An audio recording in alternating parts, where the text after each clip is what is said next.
everyone, this is Elizabeth Frey and I'm here to tell you about how you can turn your cold leads to your warm leads to your smoking hot leads.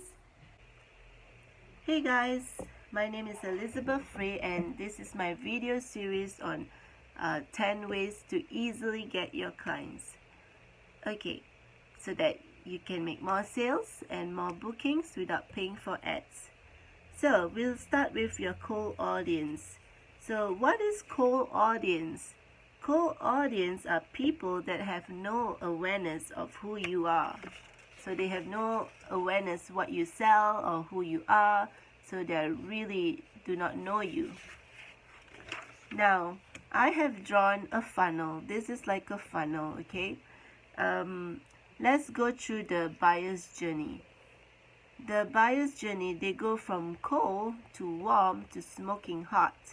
So the cold people, they do not know who you are, and the warm people, they kind of know what you're selling, and then the smoking hot people, they want to buy what you're selling. So the buyers for the warm group, they display some kind of behavior. Like for instance, if you're putting in some questions, they are answering those questions. And also for those that are smoking hot leads, they are usually someone that easily convert, than someone that is a cold lead, So a warm lead is easier to convert than somebody who is cold. And then the smoking hot lead is basically whatever you sell, they want to buy because they can see the value that you're selling. And then so now we're going to focus on the how. The key strategy for getting in front of a cold audience is by leveraging other people's audience. How do you leverage other people's audience, and where can you find them? So you can find them by posting in niche specific Facebook groups. Like for instance, if you are a painter or you're an artist, and then you put, you paint you do a painting, you do some art. I'll show you. Okay, like this one. Okay, for me, I did this art, and so I went through this challenge in Jane Davenport where I was doing my art, and so we had this challenge, and I was putting all my art every day, one time a day, and post it in that group.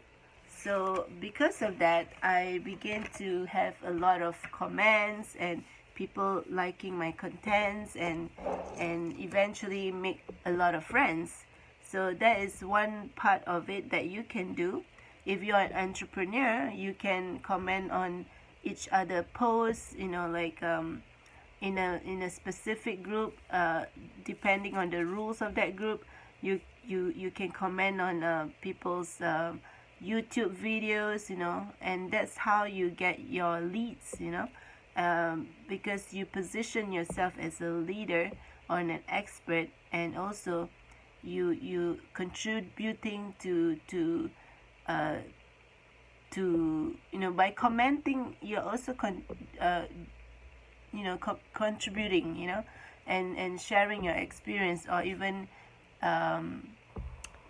just be thankful that people are giving out good content. So those people, so you go from cold. Those people, they go from cold, not knowing who you are and what you do, to possibly adding you as a friend in Facebook or Instagram, and essentially they become part of your community. So with the second part, the second one, and I want to show you, is Instagram hashtags. So with Instagram hashtag, I usually use entrepreneurs or stay-at-home mom, or what else I use, prophetic art, because I love to do prophetic art, and I also love Bible journaling. I'll show you my Bible journaling book. Hold on.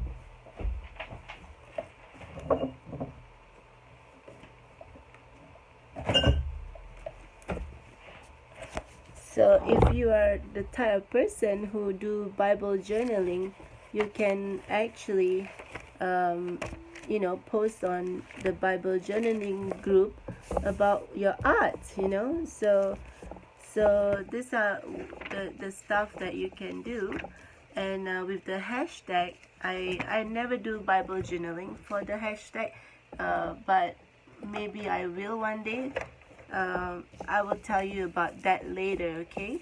It depends on what your niche is, okay? So and then you get to those people who see your hashtags, they get to see your content, and then you get to speak to them, and then they become your followers.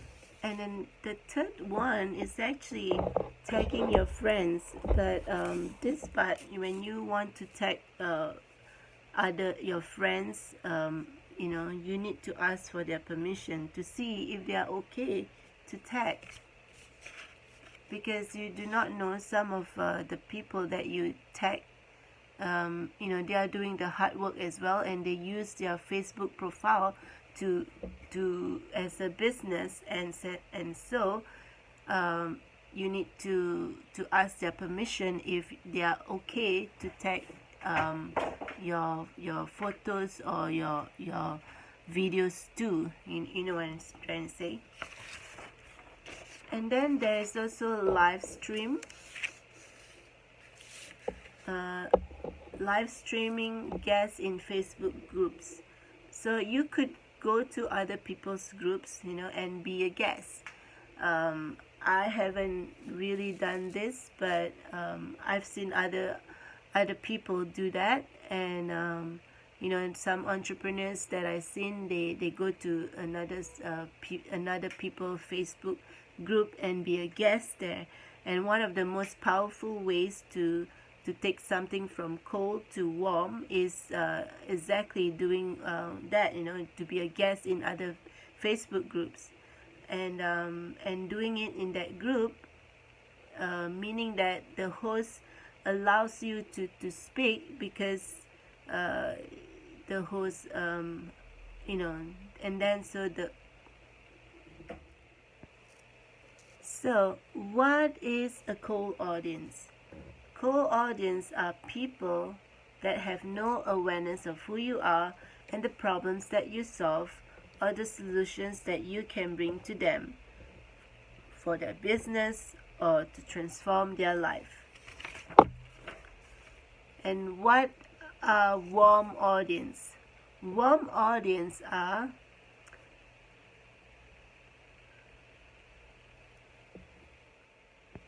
So what are warm audience? The problem with warm audience is that even though these people are aware of your brand, products or services, it's crucial to keep consistent engagement.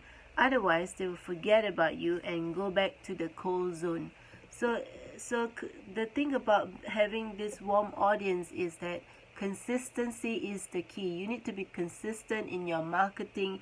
You need to be consistent in showing up, so that people know that you can be trusted, and they want more value from you. And so when you give value to them, they get more interested in what you have to offer and what you have to sell, you see.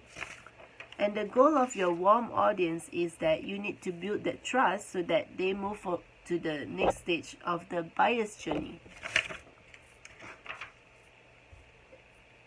And a hot audience. What is a smoking hot audience?